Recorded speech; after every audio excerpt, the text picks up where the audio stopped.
Good afternoon, everyone. I am Neela Saranya and I am going to take a seminar presentation on the topic Hydrogen Superhighway.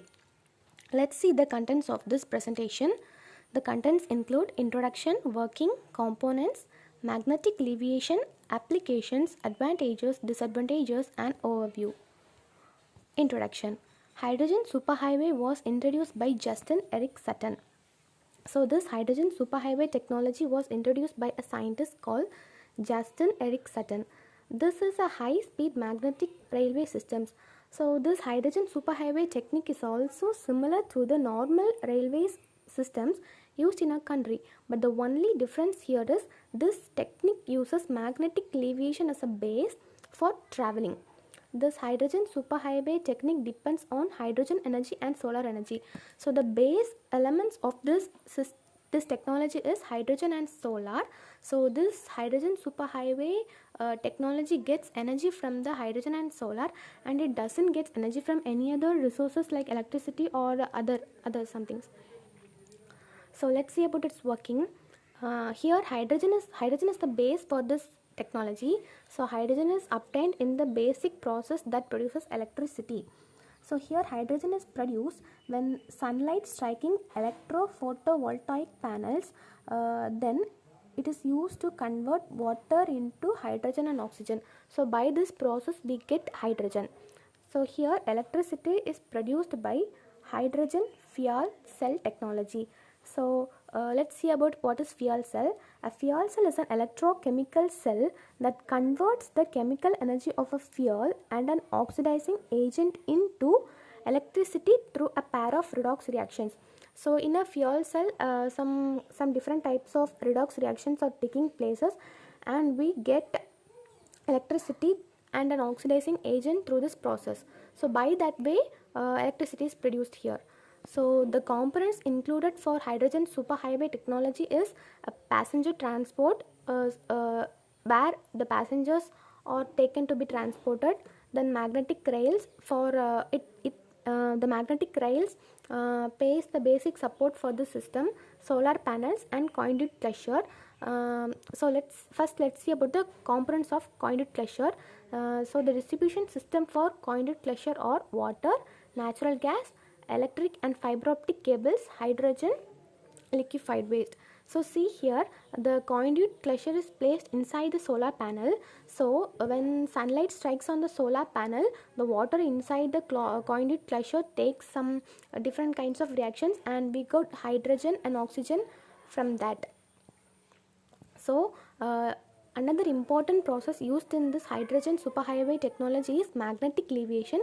This magnetic leviation forms the base for this system. So let's see about what is magnetic leviation.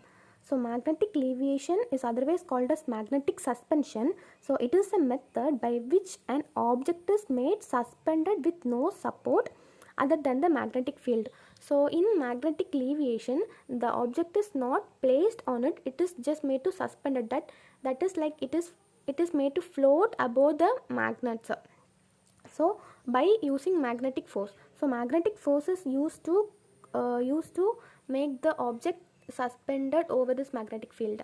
So in magnetic leviation, the object is suspended on magnetic field. So here the magnetic field acts as the traveling wave. When coil power intensity is greater than magnetic intensity, then speed is greater. So by using magnetic leviation technique, we can travel to a place by 1/5 to actual time. That is, in this technology, the speed is very much faster, so we can reach to a place in very shorter duration of time.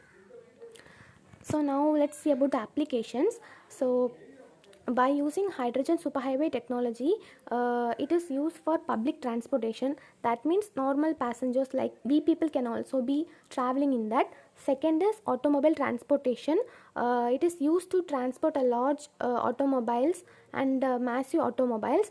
Third is cargo transportation. So cargo, it includes many kind of goods for customers and other things. Medical transportation, that means it is used for medical purposes. And the last one is quick evacuation. That means if some disaster is about to happen, then we need massive evacuation. So at that time, this technology is very much useful. So now let's see about the advantages. This technique is quick and safe transportation. That is, this technique doesn't involve any other tragedies or something. It is very safe for transporting, eco-friendly. This is very eco-friendly and it doesn't produces the pollution like smoke, noise, etc. This is very much eco-friendly, and it runs on solar power and less energy is needed. So this technology purpose mainly runs on solar power, so we doesn't need any other energy resources. So here electricity is not used, and it runs on solar power. Less maintenance is needed. So once if this technology is constructed, less maintenance is required. It creates excess hydrogen. Yes, we see at the first that hydrogen is produced in coined clusters by using solar panels. Oxygen and pure water is also produced at the time. Yes, by using hydrogen fuel cell technology, we get oxidizing agents and hydrogen. So at that time, oxygen and pure water is also produced. So let's see about its disadvantages. This technique is costly to construct. That is, this technique involves much cost, and the construction is also very much difficult. So the main disadvantages in this technology is it is very costly and it is very difficult to construct. So see, this is the overview of this technology. See, it is similar to our normal railways, but the only difference is this technology uses magnetic leviation and it doesn't uses any other external energy. The only energy used here is solar and hydrogen energy.